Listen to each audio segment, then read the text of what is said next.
നമസ്കാരം. വേഴത്തിൻ്റെ ഉപഗ്രഹങ്ങളിൽ ഏറ്റവും ആകർഷവും നിഗൂഢതകൾ ഒളിപ്പിച്ചതുമായ ഒന്നാണ് യൂറോപ്പ. സൗരയൂഥത്തിൽ ഭൂമിക്ക് പുറത്ത് ജീവൻ്റെ സാന്നിധ്യമുണ്ടാകുവാൻ ഏറ്റവും സാധ്യതയുള്ള ഇടങ്ങളിൽ ഒന്നായി ശാസ്ത്രലോകം യൂറോപ്പയെ കാണുന്നു.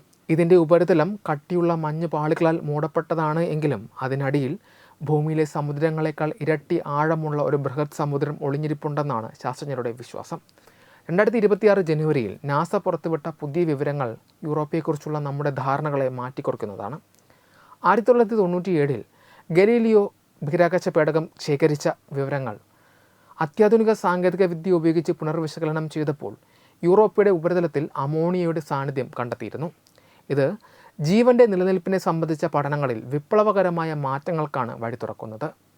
യൂറോപ്പയുടെ ഉപരിതലത്തിൽ കാണപ്പെടുന്ന ഇരുണ്ട നിറത്തിലുള്ള വിള്ളലുകളിലും ഇവയ്ക്ക് ചുറ്റുമുള്ള പ്രദേശങ്ങളിലുമാണ് അമോണിയ അടങ്ങിയ സംയുക്തങ്ങൾ പ്രധാനമായും കണ്ടെത്തിയിരിക്കുന്നത്. വ്യാഴത്തിൻ്റെ ശക്തമായ ഗുരുത്വാകർഷണ ബലം മൂലം യൂറോപ്പയിൽ ഉണ്ടാകുന്ന വേലിയേറ്റ സമ്മർദ്ദങ്ങളാണ് ഈ വിള്ളലുകൾക്ക് കാരണം. ഗലീലിയോ പേടകത്തിലെ നിയർ ഇൻഫ്രാറെഡ് മാപ്പിംഗ് സ്പെക്ട്രോമീറ്ററിൽ നിന്നുള്ള വിവരങ്ങൾ വിശകലനം ചെയ്തപ്പോൾ ഈ വിള്ളലുകൾക്കിടയിൽ ചുവന്ന നിറത്തിലുള്ള പിക്സലുകളായി അമോണിയയുടെ സാന്നിധ്യം ദൃശ്യമായി. ഉപരിതലത്തിലെ മഞ്ഞുപാളികൾക്കിടയിലുള്ള വിള്ളലുകളിലൂടെ അന്തർഭാഗത്തുള്ള സമുദ്രത്തിലെ ജലവും മറ്റ് രാസവസ്തുക്കളും പുറത്തേക്ക് വരുന്നു എന്നതിൻ്റെ വ്യക്തമായ തെളിവാണിത്. സമുദ്രത്തിനടിയിലെ പദാർത്ഥങ്ങൾ ഉപരിതലത്തിലേക്ക് എത്തുന്ന ഭൗമപ്രക്രിയകൾ അവിടെ സജീവമാണ് എന്നത് ഈ കണ്ടെത്തൽ ഉറപ്പിക്കുന്നു. ഗൃഹശാസ്ത്രത്തിൽ അമോണിയയുടെ സാന്നിധ്യത്തിന് വലിയ പ്രാധാന്യമാണുള്ളത്. ജലവുമായി ചേരുമ്പോൾ അമോണിയ ഒരു സ്വാഭാവിക ആൻറ്റി ഫ്രീസായി പ്രവർത്തിക്കുന്നു. അതായത് 0 ഡിഗ്രി സെൽഷ്യസിന് താഴെയുള്ള അതിശൈത്യത്തിലും ജലം ഘനീഭവിക്കാതെ ദ്രാവകാവസ്ഥയിൽ തന്നെ നിലനിൽക്കുവാൻ അമോണിയ സഹായിക്കും. യൂറോപ്പിയുടെ അടിത്തട്ടിലെ സമുദ്രത്തിൽ അമോണിയ കലർന്നിട്ടുണ്ട് എങ്കിൽ അവിടെ ദ്രാവകാവസ്ഥയിലുള്ള ജലം ദീർഘകാലം നിലനിൽക്കാനുള്ള സാധ്യത വർദ്ധിക്കും. ജീവൻ്റെ ആവിർഭാവത്തിന് ആവശ്യമായ പ്രീബയോട്ടിക് രാസപ്രവർത്തനങ്ങൾക്ക് അനുയോജ്യമായ ഒരു പരിസ്ഥിതി ഇതിലൂടെ അവിടെ സംജാതമാകും. സമുദ്രത്തിലെ രാസസമൃദ്ധി വർദ്ധിപ്പിക്കുവാൻ അമോണിയ പോലുള്ള സംയുക്തങ്ങൾക്ക് സാധിക്കുമെന്നത് സൂക്ഷ്മജീവികളുടെ നിലനിൽപ്പിനുള്ള സാധ്യതകളെ ബലപ്പെടുത്തുന്നു.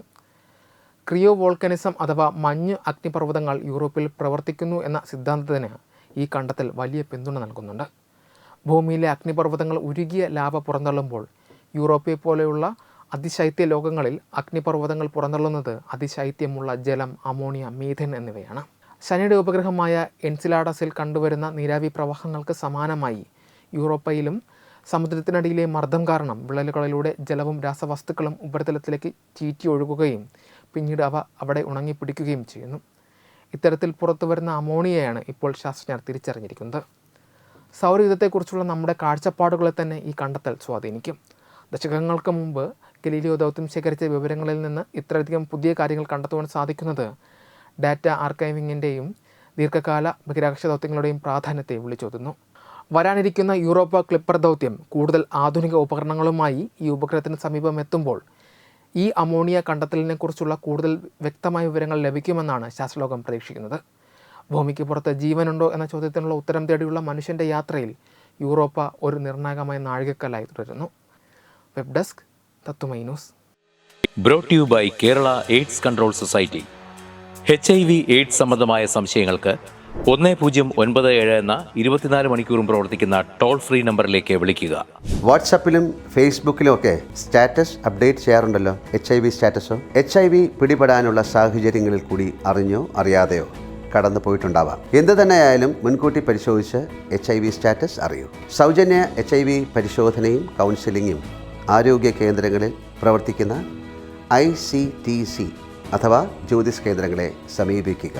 നിങ്ങളുടെ സ്റ്റാറ്റസ് എന്തായാലും വിവരങ്ങൾ രഹസ്യമായി സൂക്ഷിക്കുന്നതായിരിക്കും.